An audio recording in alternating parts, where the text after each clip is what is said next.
Good morning. I hope everybody survived the ice storm. No? My name is Jim Campbell, and I'm the service leader today. Welcome to the Unitarian Universalist Fellowship of Winston-Salem. Mr. Sterner, if you'd turn up the volume control back there. Which buttons? The top right? No, the three slides. The slide switch is back there. Maybe people can hear better. Or I'll try and get real close to this microphone. I'm the person who normally runs the audio booth, so we're out of luck today. I'm the service leader. But anyway, welcome to everybody. We're glad you made it. After 3 days without power ourselves at our house, we realize how addicted we are to this stuff called electricity. But power's back on where we are. Hope the rest of the city gets up soon. I would like to remind everybody, actually, let's first, if there's any visitors with us today, if you would like to stand and introduce yourselves. I would like to introduce my dad. Ben Dobbins is visiting. He came to see my show last night, and he's visiting from Cartersville, Georgia. Welcome. And I'd like to introduce my second cousin, Art Beth, who's visiting from San Francisco, and I haven't seen her in 16 years now. San Francisco. Welcome. Any other visitors with us who'd like to introduce themselves? Yes? Welcome. Yeah. Glad you made it. Visitors, if you would, if for the coffee hour after the service, which will be held in the kitchen in the back there, if you would take a red cup, that way we can sort of recognize you and come up to talk to you better. And if you want to remain anonymous, just pick another cup. It's your choice. But we request that you take a red cup so we can talk to you better. Therefore, you won't feel left out of us talking Unitarians. Today, we now have announcements, and the Campbells are coming. I'm Jim Campbell. Jack Campbell is giving the announcements. Here he is. Jack? Good morning. There are quite a few announcements this morning, so I'll move through them. First, the parent orientation for the 5th and 6th grade OWL class, the Our Whole Life class, will be held next Sunday, March 9th, from noon to 1:15 in the RE wing. Parent orientation is required for any parent wishing to have their child participate in the OWL class. A light lunch will be provided. Childcare will be provided with advance notice. Please pre-register with Pam Lepley before March 9th. And then a save the date, on Saturday, April 12th, the Community for Peace will host a nonviolent communication workshop. All members of the fellowship are most welcome, and if you have questions, please contact Kavya Motzinger. Is Kavya here, right in the middle? A reminder that the kitchen committee would like your cooperation in keeping the kitchen and pantry neat and clean. And if anybody's been back there lately, they've done an incredible job cleaning up, straightening up, and tidying up. Please do not buy plastic utensils. We have hundreds. We have shelves full back there. Extra food for RE should go to the RE wing, and any food that's left in the refrigerator should be dated or it'll be discarded. Any questions about that, you can see Lucy Kaplan or Pat Reck. A reminder that the Personnel Committee of the UUF is looking for a few good persons to join the Personnel Committee. Personnel Committee reports to the Board of Trustees and is responsible for administration and business relationships with the UUF staff, of which there are 7 employees now. HR experience is a plus. There's an extended announcement about this in the bulletin. In the monthly newsletter. So if you would refer to that, and if you have any questions, please see Gene Williams. Is Gene here today? Okay. The gift of the month for Crisis Control Ministry is instant grits or toothpaste. Interesting combination. That is or. All right, and the canvas continues. No surprise.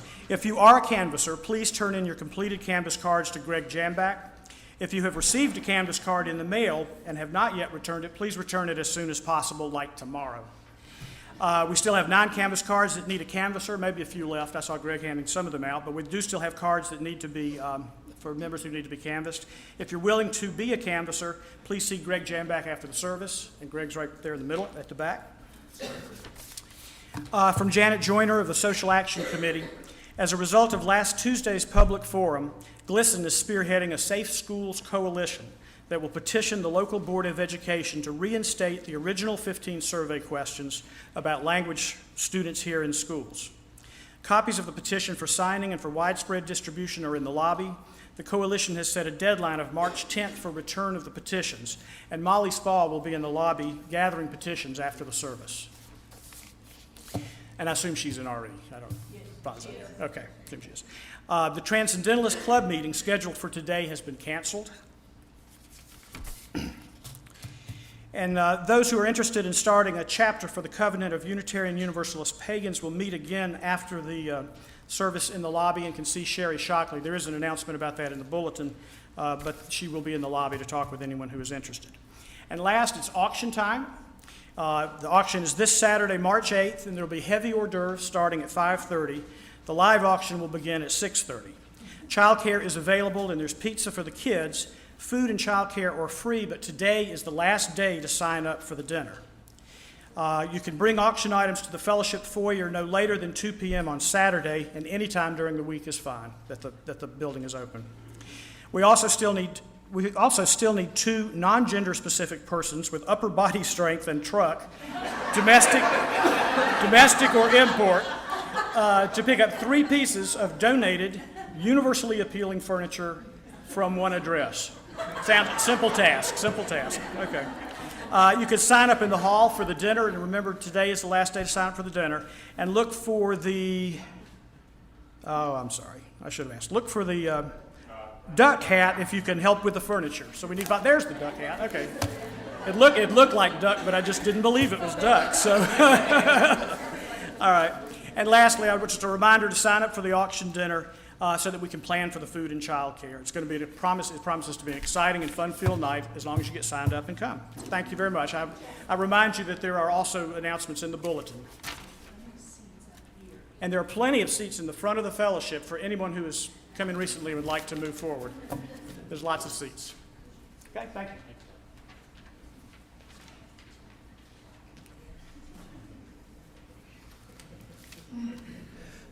My wife Gail is home with cold and was unable to speak, so I'm going to do the pulpit editorial today. You don't have to be a singer or play an instrument to know that music is a powerful thing. It is one of the earliest forms of human communication, and it weaves in and out to the fabric of our lives. Just think of how a couple of lines of familiar song can whisk you back to your high school dance or a campfire in a lake in the mountains or the state funeral for a beloved leader. Throughout history, people have used music to describe their fantasies, state their opinions, promote their beliefs, and vent their disappointments and frustrations. Here at the fellowship, where a majority of members say that community is what's dear to them, the music that we do together helps us make our way through hard times and good times. As I noted in a recent memo to the Music Committee, music is critical to UUs. As a movement that tends to venerate reason and logic, there is a strong need for nonverbal and poetic expression in order to balance our psyches. And our music needs to be as diverse as our theologies. The Fellowship's new music committee, still in its first year, is dedicated to increasing the variety of music that we'll hear and share with each other on Sunday mornings and at other gatherings.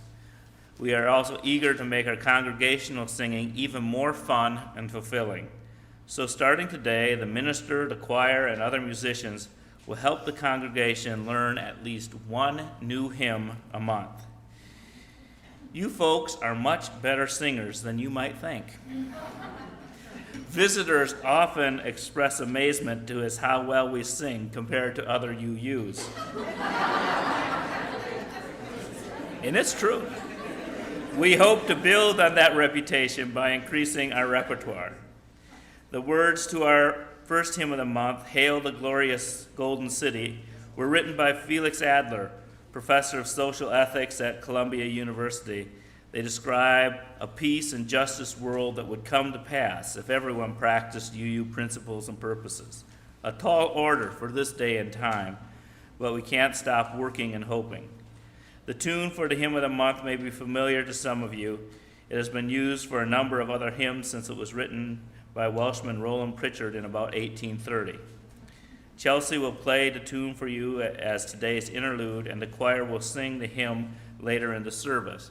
And we'll introduce the hymn to you in various ways throughout the month, and so that by the end of the month, we'll be so familiar with it that we will raise the roof singing, "Hail, Hail the Glorious Golden City." At this time, let us listen to Chelsea as she introduces the melody to us.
We gather this hour as people of faith, with joys and sorrows, gifts and needs.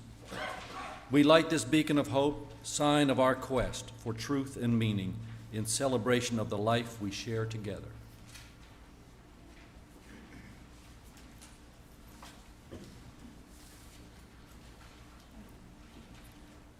Now, if you'll open your hymn books and stand if you're able, and we will sing hymn number 86, "Blessed Spirit of My Life."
We gather each week to share who we are, not only those things that make us joyful, but those things that cause us concern.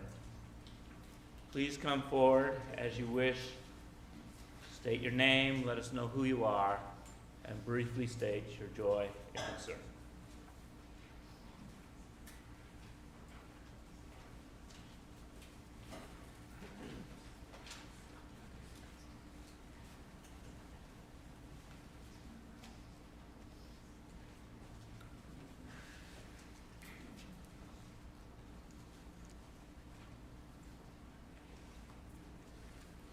I'm Anne Murray. Last fall, when we had our in-gathering water service, I was thinking about my family and thought that, I really have blessings that I've got 6 brothers and sisters alive and reasonably healthy, and my parents in their 80s are also alive, etc. So we needed to do a family reunion. Well, next week, that thought comes to fruition when 17 of us are going on a cruise to Cozumel. Of course, it's a double blessing since I still don't have power at my house.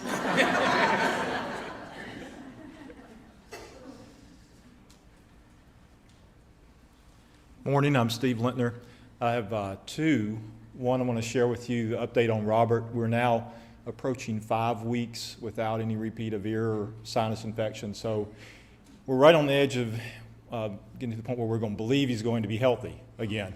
Not quite, but we're getting close.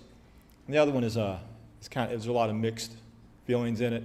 I have a very dear friend, probably the most important man in my life, who says as a mantra when things are getting chaotic, he says to himself, repeats it over and over, change is my friend, change is my friend, change is my friend.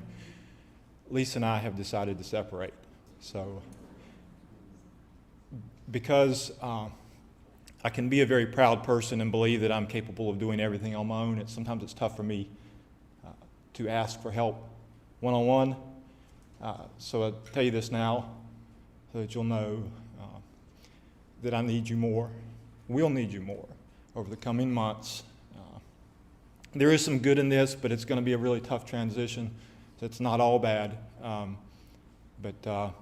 But I will need you, and I want you to know that, so don't hesitate to ask how things are going. I promise I won't be offended. And for those of you who feel okay with it, I like hugs. They work really good.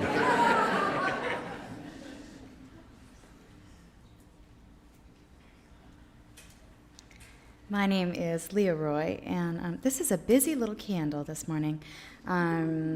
This is a candle for the joy that my electricity came on last night. It's a candle of empathy for folks who are still without power, and it's a candle of thank you for all the people who have been working so hard to restore the power.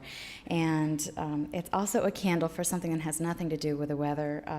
My best friend's dad suffered a massive heart attack last Tuesday, so it's a candle for him.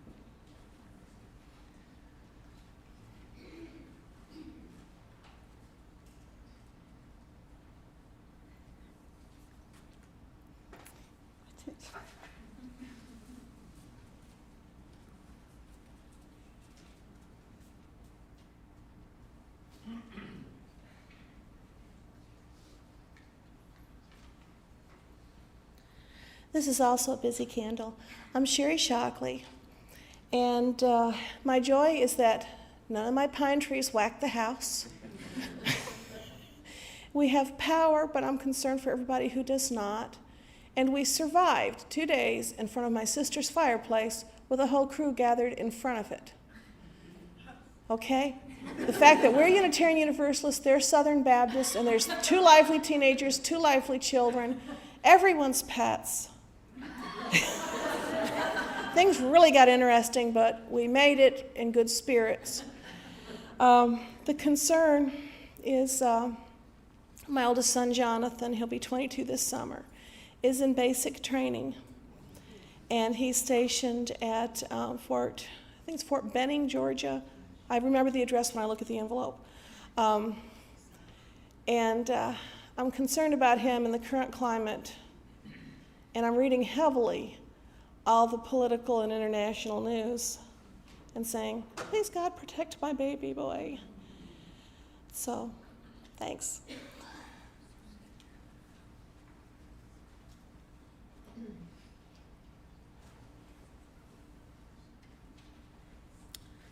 Morning, my name is Taylor Bryant. This is our daughter Julia Taylor Whiting Bryant, and this is my wife Kristen Whiting. And our joy today, I think, is joy, courage, and generosity of spirit. And the courage and generosity of spirit is embodied in this gentleman standing right here.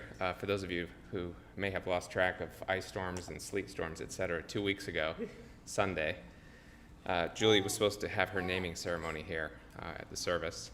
And about 10 minutes of 10, I got a phone call at the house, and it was Charlie who had, through his courage, ventured over here and had concluded that nobody else should make that drive because it was a bit too dangerous. However, and I will never forget these words, Charlie said into the phone, "I'm afraid to tell you that there will be no service today. However, we have a naming ceremony to do." And with that, he volunteered to come to our house. We had 40 people, folks who had flown in from our respective families. And Charlie showed up as scheduled. I'll get that response. And just, we had an absolutely magical morning. About 22 people were able to make it in despite the weather. And that worked out to about 4 pounds of salmon per person, so it was great. But it was an absolutely wonderful day. But I want to say thank you with all of my heart and all of our heart to Charlie, because it really made what could have been an otherwise a debacle of a day just into a magical and miraculous day. So that's our joy. Thanks.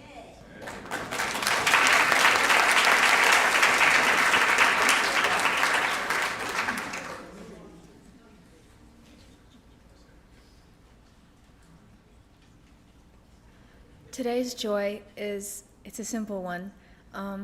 It's been a little over a year since my mother and I started attending service regularly here. And when I look back at the times before we attended here and now, life has gotten a lot better. And because when you have community and friendship, it makes your life so much sweeter no matter what's happening. And it's just wonderful. And we want to thank you guys for being our friends.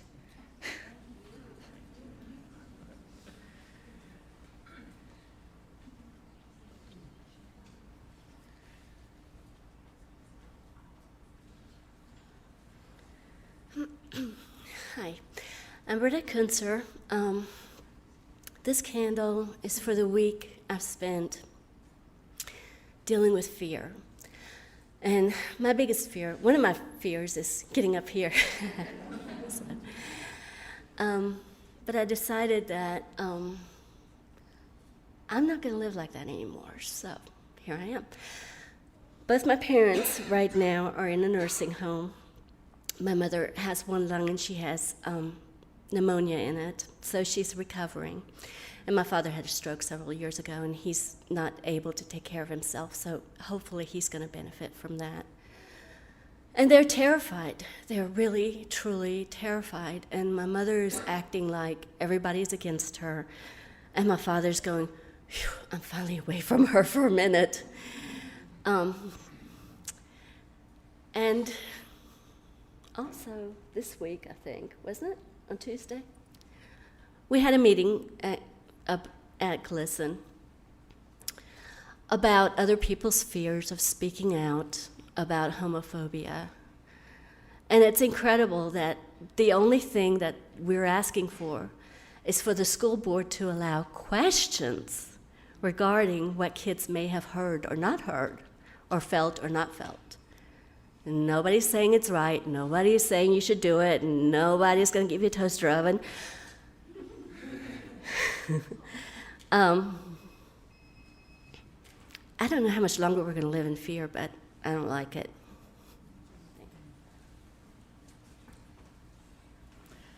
My name's Janet Joanna, and I do have a great joy today, and this candle is for our neighbors at St. Anne's Episcopal Church down the road. Last Monday night, their reaction to recent events was to have a meeting and to decide intentionally how they needed to respond, and I was invited to share my experiences in this struggle, and I am just so thrilled that that was the natural reaction of a faith community.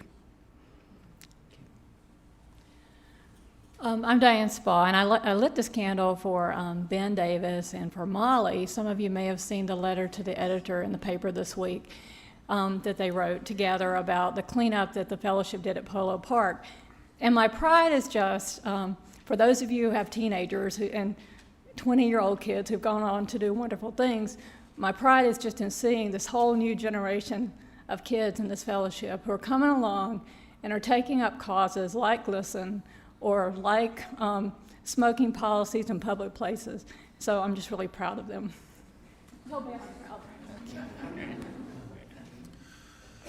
I'm Austin Probst, and I just wanted to let you know that I'm going to be traveling next week, and I'll miss next Sunday. And the following week, after I get back, I'm going to have vision correction surgery. And I just want you all to keep me in your thoughts for this. Thank you. I'm Steve Jones, and I have a couple of joys. On Friday, I had the opportunity to go to Asheville to see one of the original progressive rock bands, King Crimson, play a small club, and I was about 10 feet away from Robert Fripp, and one person asked one time who was greater, Robert Fripp or God, and the response was that not even God would fire Bill Bruford as a drummer, who is one of the greatest drummers there is. And my second joy is that my wife has returned from Florida.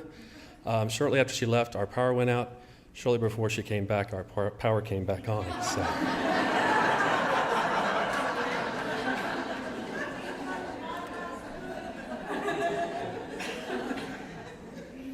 I'm just lighting that one for Mr. Rogers.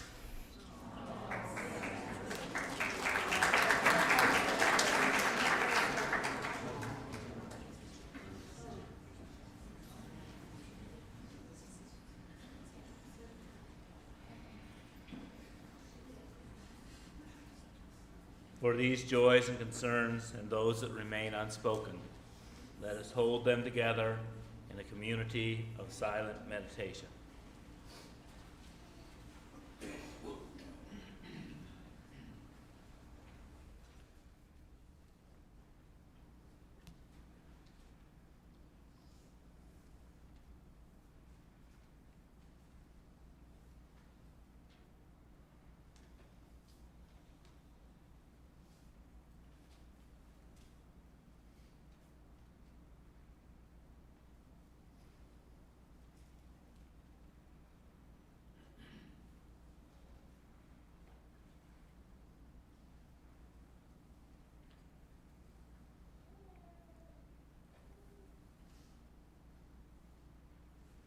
May we bless and be blessed.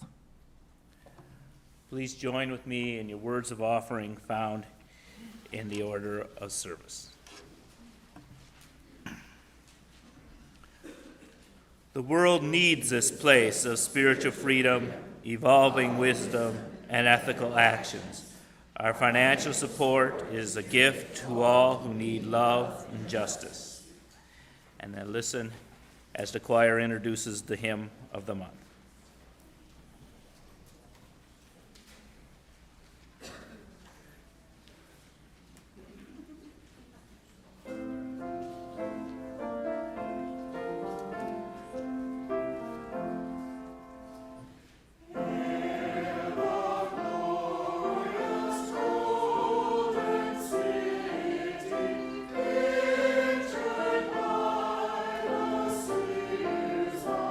Lord.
Now, if you'll open your hymnals to responsive reading number 642, 642.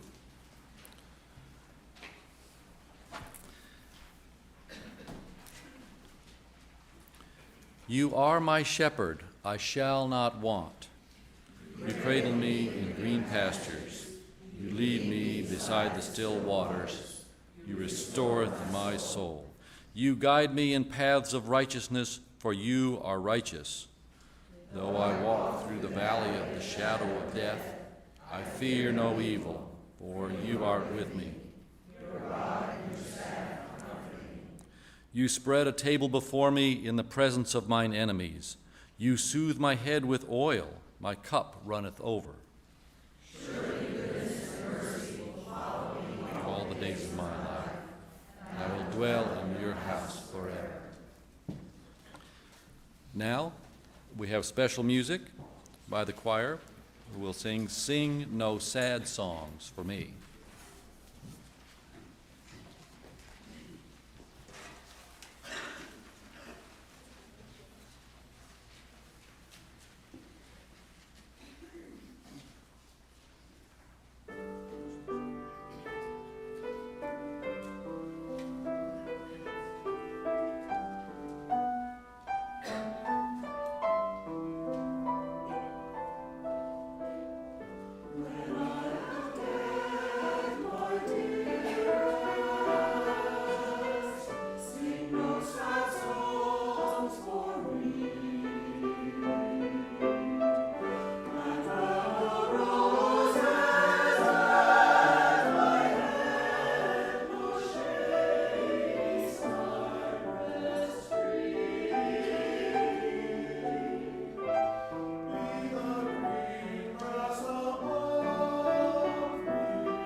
Thank you.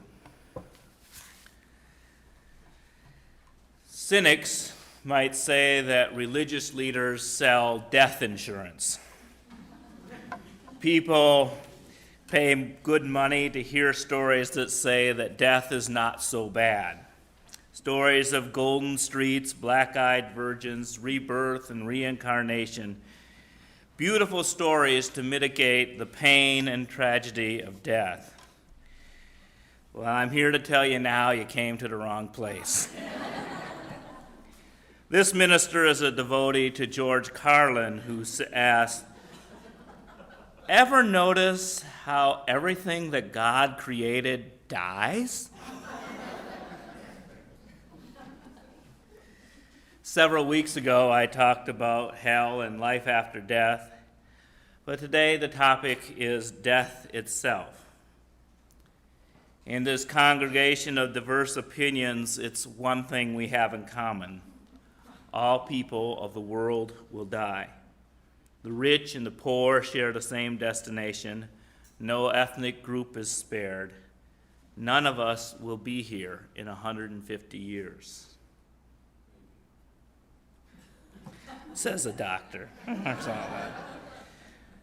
There is a temptation to give statistics about average life expectancy, but those statistics don't guarantee me another 30 years. And I do not believe that people who have reached the national average say, whew, I reached the finish line. If we are healthy, we generally want to skew the national average. We hope that we'll be on the tail end of the bell curve. A high percentage of our nation's medical expenses are devoted to squeezing out a few more months to this thing called life. Working as a hospice social worker and with AIDS patients and as a UU minister, I've noticed a paradox. Atheists who believe that death is total annihilation seem to face death more calmly than those who believe in an afterlife. Now, I do not claim to have a statistically significant sample, and nor can I even vouch for the unbiasedness of the observer. But I just know that I've had several congregations with Christians who feared dying even though they thought they were going to heaven. Apparently, they still had doubts. Some even had fear. They spent the last days of their lives wondering if they had done something wrong. Conversely, others expressed such confidence that God would heal them that they ignored all medical evidence and failed to recognize the reality of the situation and refused to have closing conversations with members of their family. And they died without ever saying goodbye. Now, it's remarkable that people are unprepared for death. Because if I ask every single person, are you going to die? They will say, yes, but not today. But so how do you prepare? One way is by preparing our finances. Now, a Buddhism professor I had in college told me that life insurance was the biggest scam around. I guess as a practitioner of living in the present, he did not concern himself with the future. And some forms of life insurance are a monthly bet against your life. You know, if you live, I guess you win, but you lose the payment that you bet against your life. And if you die, someone you love benefits. Now, while our legislature debates the merits of a lottery, I suspect many of us are already playing this lottery with much higher stakes. Now, I've seen in the news some colleges have proposed buying life insurance on each of their students because statistically, a few students die each year through no fault of the college, mind you, but they could get benefits from the insurance.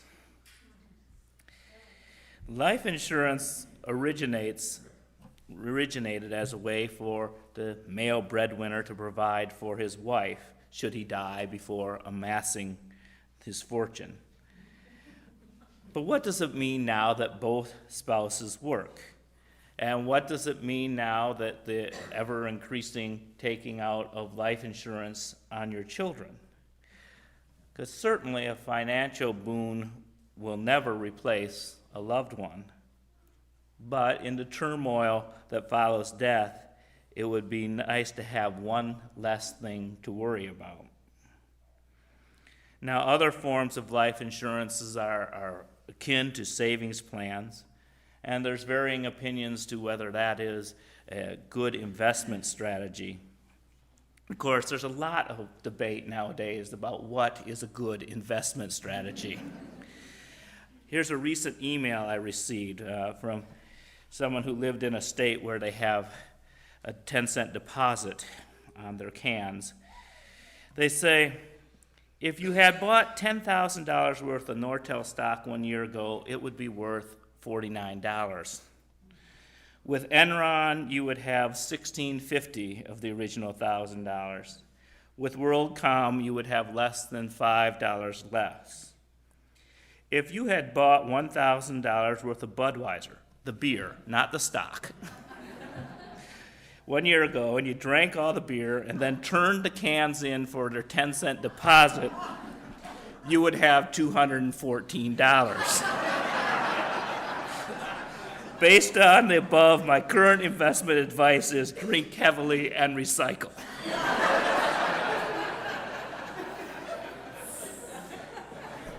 Not far from the historic advice of eat, drink, and be merry, for tomorrow you die.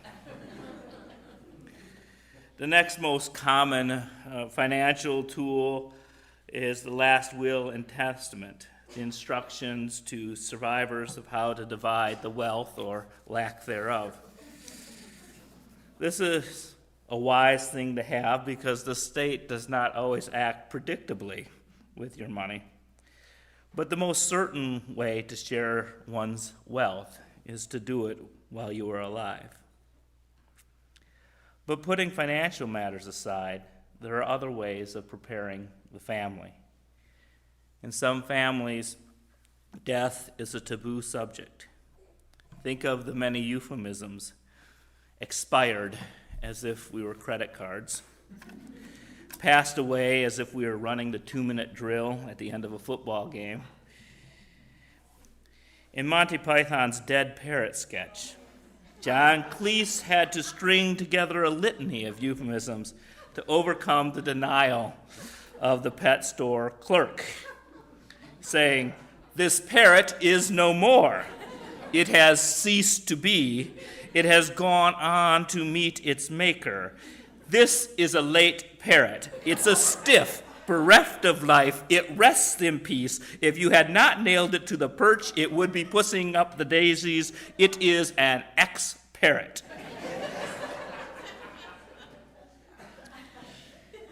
Humor is a common way to begin these conversations about death. When you think of all the good jokes, they tend to be about ethnicity, death, and sex, because it is a way to enter into difficult topics. But it can't stop there. We need to look for opportunities to talk to our children and our family members about death. From the dead bird found in the backyard to the death of the Lion King. And I urge us to stick with the reality of the sadness and to talk through the grief. If a death of a loved one occurs, there's no way to hide it from the kids. They will know. And you have a choice of either sharing the information with them yourself or letting them rely on overheard conversations and half-truths. To be able to have these conversations throughout the day, even in times when there's no pressing death or loss, so people know how you feel about these issues, and so that when a crisis does come, they know who you are and what you thought about these matters that are so important. But the next thing is preparing for dying itself. When I think of it, I'm not too afraid of death, but I do have considerable anxiety around the process of dying. I would prefer a massive heart attack that kills me instantly sometime after my 100th birthday.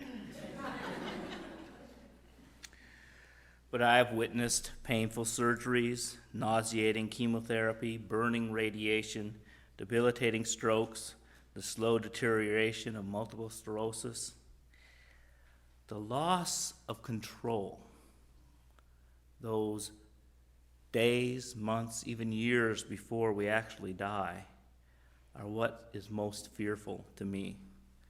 The lingering in limbo is the most difficult. And this is where the tough decisions need to be made. And this is where the conversations with your family about death really pay. It's great if there is a consensus among family members. If they can say, Grandpa always said never give up, or perhaps, Grandpa never wanted to be hooked to a machine. This consensus is good, but we can add to it by written advance directives. A living will is a document that outlines the specific medical procedures that you do or do not want. Its strength is in its clarity because it's written there in stone about what you prefer and do not prefer. Its weakness is in that it's impossible to predict and then list all the possible ways that you might be ill in the next 20 years. And so, on a good augment to this, and something that I prefer, is the medical power of attorney, a power of attorney for health care. And this requires having a conversation and picking a person who you trust, a person whose views on death and medical treatment are similar to yours. And it might not always be the most obvious person of the eldest child or the brother or even the spouse. It needs to be someone who you trust that when faced with the vagaries of what type of treatment you might need, will make a decision that is close to what you would decide. Now, the Hospice of Winston-Salem here in town has started a program in conjunction with the churches of the area. They started a pilot program with 5 churches in the fall, and they look to do the second round sometime in the spring. My meeting about the particulars of this was canceled due to ice, so I can't give you details of when we're going to have this, but sometime in the spring, look for a workshop around these issues. And then in the meantime, look to our own memorial committee. The people in the memorial committee, if they would raise their hands here, there's several here today. This is a very important group in this congregation. One of the things that they do is care for our memorial garden in the back of our church, a very fine place to spread ashes and have moments of peace and meditation. This is a place where this is not only the place you come as a community when you're alive, you can also choose to have our grounds be your final resting place. But one of the more important things that they do is collect information on our life crisis forms. And many of you have filled them out. And it's been a couple years since we've done a call for people to fill out their life forms. And so perhaps they need updating. These are forms that ask, do you have a will? Do you have somebody as a power of attorney? If you have a will, where are these papers kept? Because if nobody knows where to find things, you might as well have not gone through the problem of writing these documents up. And so it's a way that you can have your record of what you want with your faith community so that if a health crisis does occur, we know who to call. We know which family members you want near, and we can help in ways that we wouldn't if we didn't have that information. And they'll be in the lobby after the service today, and I encourage you to visit them. And you might not be able to fill out the form today because many of us don't have answers to some of those questions yet. And it's a time to really look seriously to what we want in our lives. It's easy. It's easy to procrastinate. But every day we delay, we subject ourselves to the nagging question, what if? Left unanswered, it is a burden. It's difficult to face the questions of death, but once answered, we can put them away until later. Once we have prepared for the worst, we are free to hope for the best. Denial is a heavy burden, and it's largely invisible. It lurks in the dark, in the closet of things left undone. It takes courage to face this, but as part of a community, you know you are not alone. Once we have spent the necessary energy to deal with dying, more energy is freed for living. It's interesting to prepare your own funeral. Think about the funeral you want. How do you want your life to be remembered? And what you're doing now to create those memories. What music, what art makes your life beautiful? I'm thinking of burning a couple of CDs for my wake/memorial party, including such things as the Beatles in my life, and Will It Go Round in Circles by Billy Preston, and Bright Eyes by Art Garfunkel, and plus a few punk rock tunes just in case it's possible to wake the dead. And of course, this quote from Pa Quinn, a retired school teacher from my childhood church. After I had given my first sermon as a teenager, he walked up to me and grasped my arms, which with remarkable firmness for someone so frail. And he said to me, "What you give to others lives forever. What you keep to yourself dies with you." He repeated it again. "What you give to others lives forever. What you keep to yourself dies with you." And then in true school teacher form, he made me repeat it. "What you give to others lives forever. What you keep to yourself dies with you." And so in his memory, and part of the continuing of his life, I'm going to ask you to repeat it with me. What you give to others lives forever. What you keep to yourself dies with you. If one is prepared to die, then one is free to live. I think of the power of Martin Luther King Jr. or Gandhi. They were fearless. And in this time of terror and war, we must find ways to put our fears aside. Fear motivates us to keep things for ourselves. Love gives us the courage to share. Fear will make us go into hiding. Love will help us live boldly in the open. Fear will make us give up our rights to live free. Love will make us live rightly. From world politics to interpersonal relations, there is an advantage of being fearless. If we know inside ourselves that we can face the fear of death, then inner office politics can be seen in the correct perspective.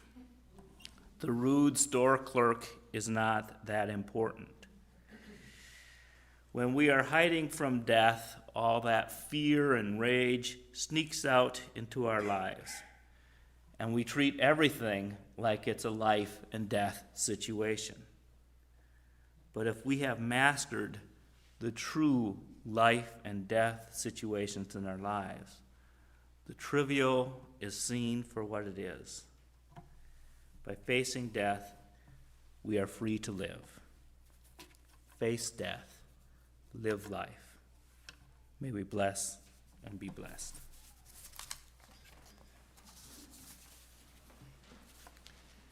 And there is time for reflections and thoughts, because I'm sure I've just raised the tip of the iceberg on this one. Anyway. Well, I know Charlie will be glad to know that some of the women here formed a future widows club.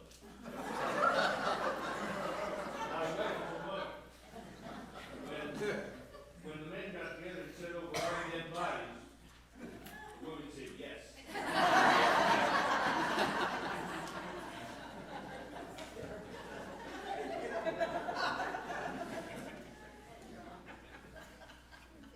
It's been about 2 years this month, since my grandfather, who's almost like my father, passed away. And previous to him passing away, we moved him here into our home and took care of him. And he had many wills. He had a mess. And it took us about a year to get it all figured out once he was gone. And in the time being, we did all of what you just said, because we learned from his mistakes, and we have all of those forms, and we have them saved in our house, and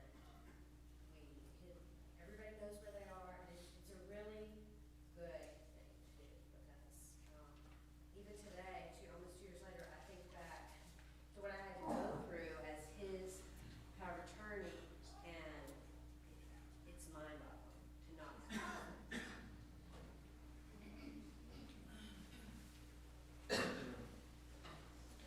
Even if you have a living will, you have to be sure that you have something strong enough to insist that the doctors abide by your will, because it is very, very difficult. They want to stay on life as long as possible, and if it's not what you want, you hope that even though you have it all written out, it is still difficult to get them to abide by it, or at least that was ours. Just two other things, just as we think we're doing this faith and action workshop in hospice in the spring, two forms that I found helpful are the disposal of remains form, which indicates how you want your remains to be disposed of. And, for people in legally recognized relationships, we assume that our spouse will be able to do that. But if you're single or in a relationship that's not legally recognized, it's important to designate what you want. I know that I want to be cremated. Judy knows that. Fellowship knows that. But my mother would probably very much disagree. The other thing, and this applies to all of us, no matter what kind of relationship we're in, think about what happens with your kids if both parents should die at the same time. And, for me, again, it's a matter of a family would step forward and would get in custody, but you can in advance think about, where would be the most appropriate household for your child to grow up in? Because none of us are immune to the fact that both parents could die at the same time. To me, the biggest issue that would come with that, aside from finances and all the temporal stuff, is, and this is what brings the fear of death with so many people. Whatever your religion is, if you have not made peace with everything within yourself, faced all your issues, faced the things that are not good as well as the things that are good, and then settle those things with family members or loved ones or whoever, as best as you know you can, that will prevent one from having peace, because when you pass, you know that would be even more important than the money. Not that I have to worry about that, but.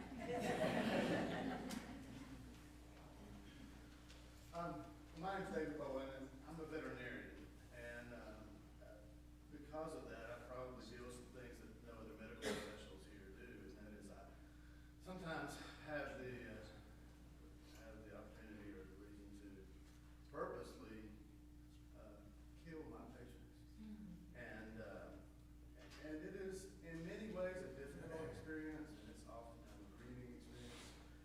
But I think what I have always noticed is that, or what usually seems to be the case anyway, is that people do this because they want their pets to be free of pain, to be free of suffering, and to end what is an unpleasant aspect of life. And I think that sometimes we don't do such a good job for ourselves doing that, and that's what I think that as a society we should really work toward. We're all going to die, and hopefully it'll be as pleasant as possible. I grew up in a family and a culture where there were no euphemisms for death. I mean, people died. They died Polish. Oh no, she died. And if there are Polish euphemisms for death, I don't know what they are. But a year ago, Mother's Day, it was the first Mother's Day after my mother had died, and I called the cemetery where she's buried because they have a service where they will place flowers on her grave. So I called, and the lady was very sweet, and she said, and when did you lose her, hon? And I said, about the time she had her first grandchild, but she died last year.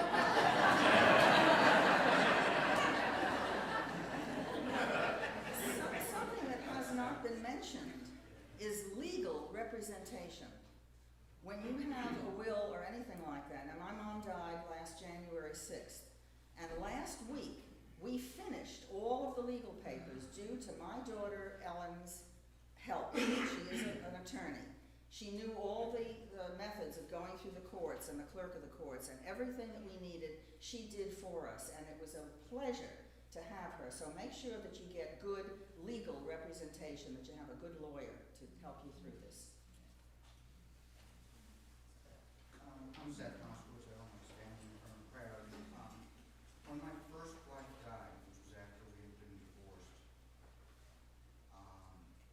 her last will disappeared. And I think it was at her house. She wanted to be cremated. She had long before her death renounced the faith that she had been growing up with, and it also had very explicit instructions when we were still married, as well as in her final will, which a copy of was in the lawyer's office, but it was no good since it was not the original. She wanted to leave the bulk of her estate to a self-realization fellowship in California.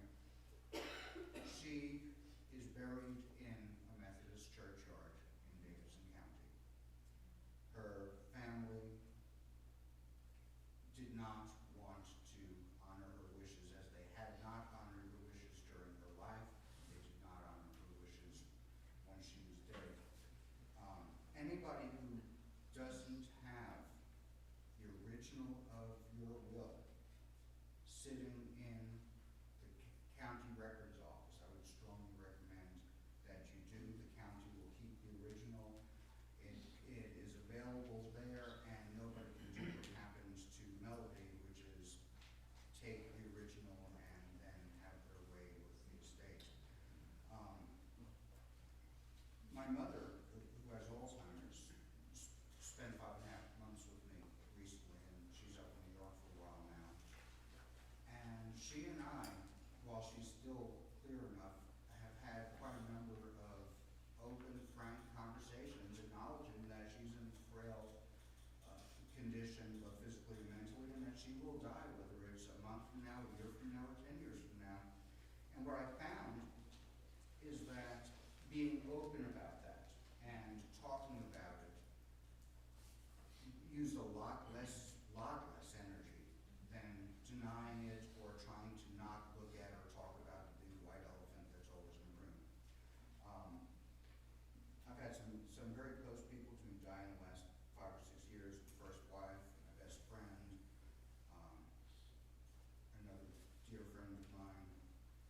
and I don't know where anybody goes,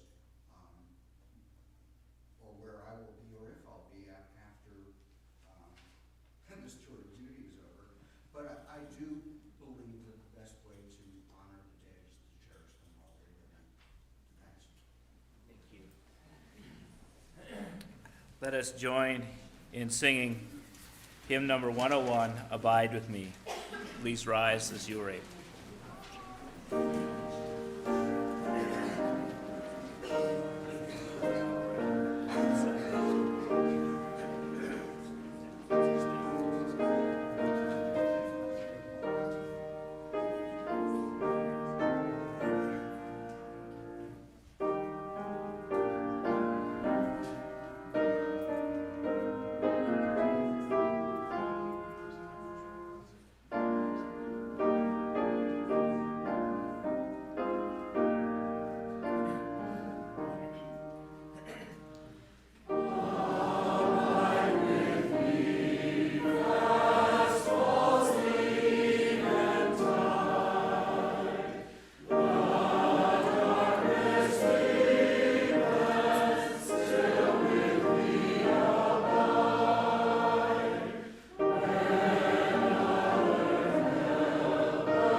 And now as we extinguish the chalice, it is eternity now. I am in the midst of it. It is about me in the sunshine. I am in it as the butterfly in the light-laden air. Nothing has to come. It is now. Now is eternity. Now is the immortal life.